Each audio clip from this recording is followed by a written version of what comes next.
So before we get into all the business spiel, like, how did a collaboration like New Day Cleveland and Cosmopolitan magazine happen? Like, that's amazing. So thank you so much. So pretty much what happened is like I just kind of like had to hit the ground running when it came to like advertising and marketing my product and making sure I was getting the right exposure in the right magazines. So I kind of just started reaching out, like for New Day Cleveland, I just kind of started reaching out, and I noticed that they would feature a lot of local creators on their platform. And I felt like it was a really great opportunity and that it was something that they would possibly be interested in. So was this like an email? Like, what was the reach out method? It was actually Instagram. Oh, actually. You DM'd? Yeah, I was girl, I was commenting on people's posts and everything. I was like, hey, I have something I think you might be interested in. Could you reach out to me? I have a local small business. We specialize in vegan-based skincare. And like, I did it to a lot of people. Like, they always say like, you'll have that 1 out of 10 people you reach out to respond to you. So it was kind of like one of those things. So for something like Cosmopolitan magazine, I mean, it seemed like there would be a lot of like standards and requirements and stuff like that. Like, walk us through that process and collaboration. What was really important to them is like the visuals, so like the images and stuff like that. So I had to really do a lot of research into who I wanted to do my product photography. When I emailed Cosmopolitan, they kind of went through my website, and I think they saw a lot of like photos of the actual products that kind of like balanced out with what it is that I'm trying to do. Because a lot of times someone has a really great product, but if they don't have the overall grand picture as far as like the visual sensory and appealing to the eye, then a lot of people will miss that opportunity to try that item because of how it looks. So I think a big deal was making sure that things looked up to standard or looked up to par for me to be able to get placement in any kind of magazine. I'm happy that you're saying this, because for people who want to be in your position where like you're making these large collaborations, that your photography matters and how things look matter. And within me being in marketing, I'm always telling people about that. And I'm hoping that some business owners will even take away that like you have to pay good money to have good visuals, and that's just the name of the game. Like, it's not going to cost you $50 unless you got a hookup, unless you're bartering with a really cool photographer, videographer. It's not going to cost you $50. It's going to cost you 100 or more. And I feel like it's a good investment into yourself. Whatever business you're doing, like, it's really all about how you want your business to be perceived. I, bumped my head a few times by having a photographer take pictures that I just wasn't happy with. And I didn't want to just braze it under the rug. Like, oh, okay, well, I guess you did the work. So it's like, no, if you're not satisfied with the way your brand looks, you have to say something, or you have to be the first one to call that out. Because if you don't care about how your brand looks, then other people won't care either. Like, you're your own biggest advocate. Yeah. And you know what? That brings me over to a situation that we had talked about offline in regards to someone trying you about your business. Yeah. And so, long story short, for the folks that are watching this, like, someone really like just came to you in a negative way, like, oh, the skincare, industry is saturated. Like, what makes you different? How are you going to stand out? Like, what are you going to, like, questioning that.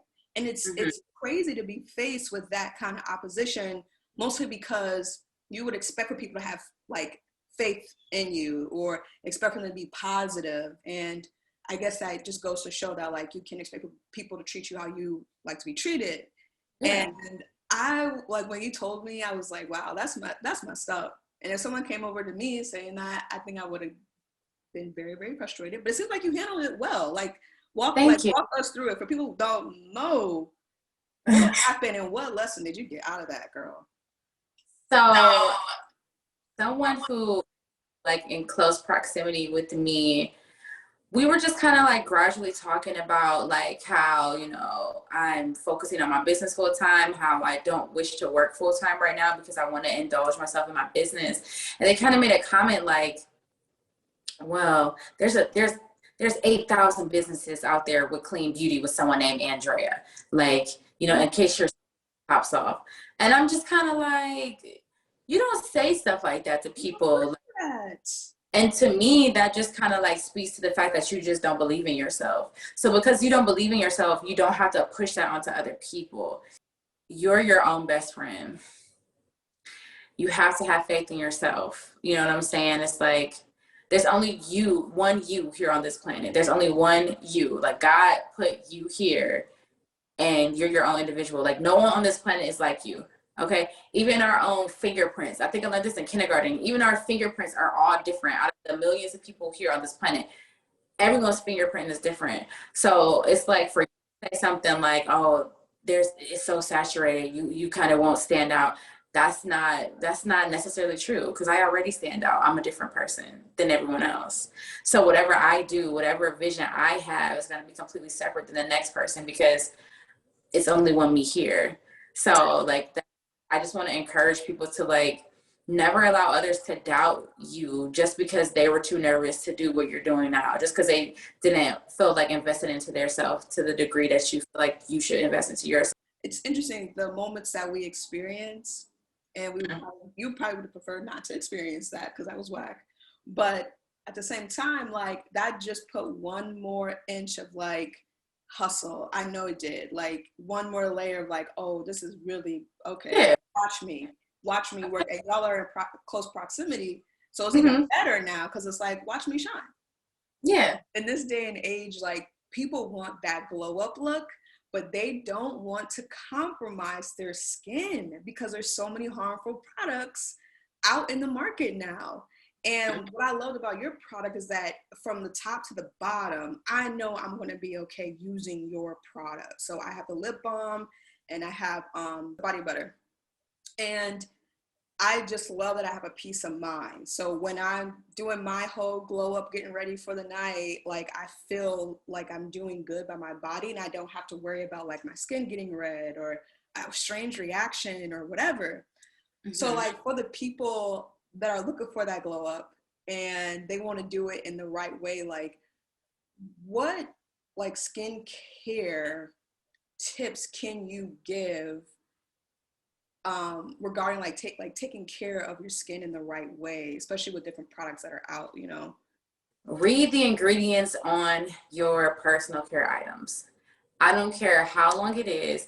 When you pick up an item, the very next thing you need to be doing is flipping the back over to see what ingredients is inside of these items.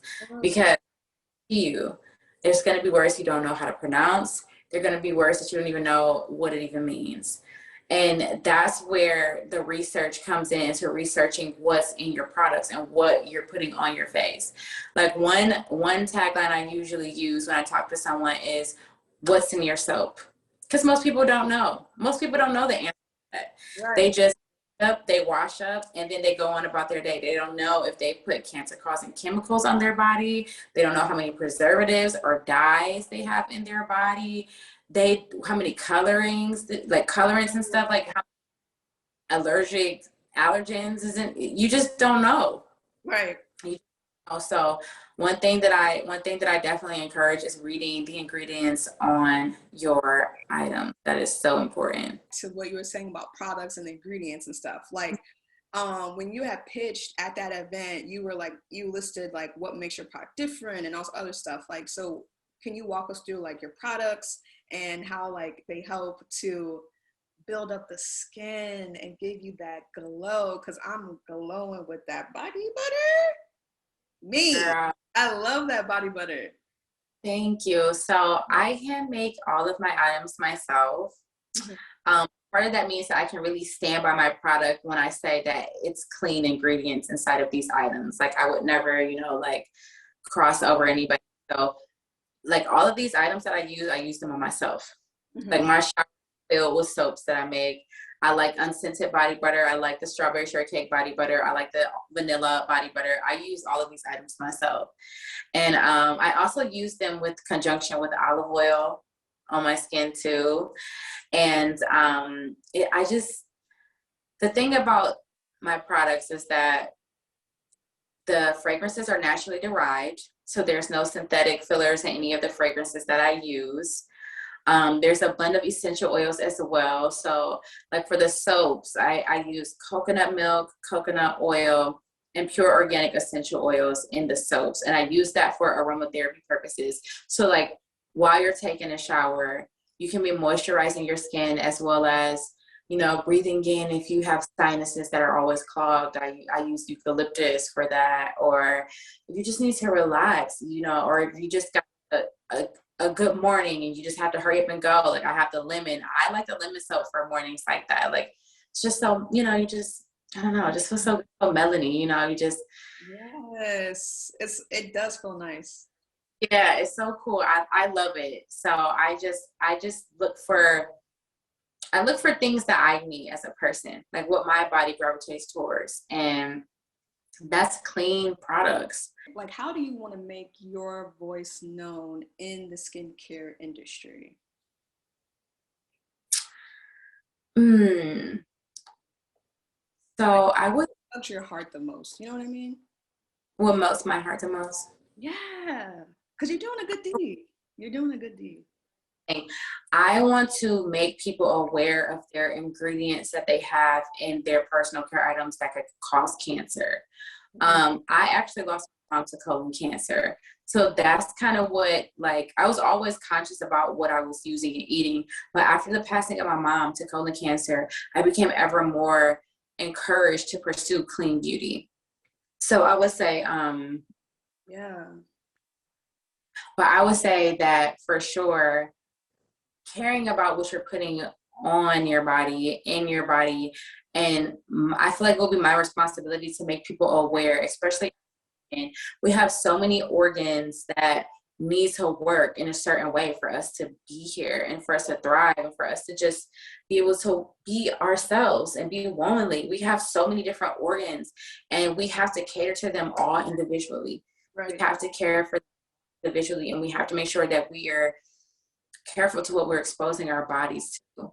So I think that's of most important to me. Like I would definitely want to stand out as far as educating us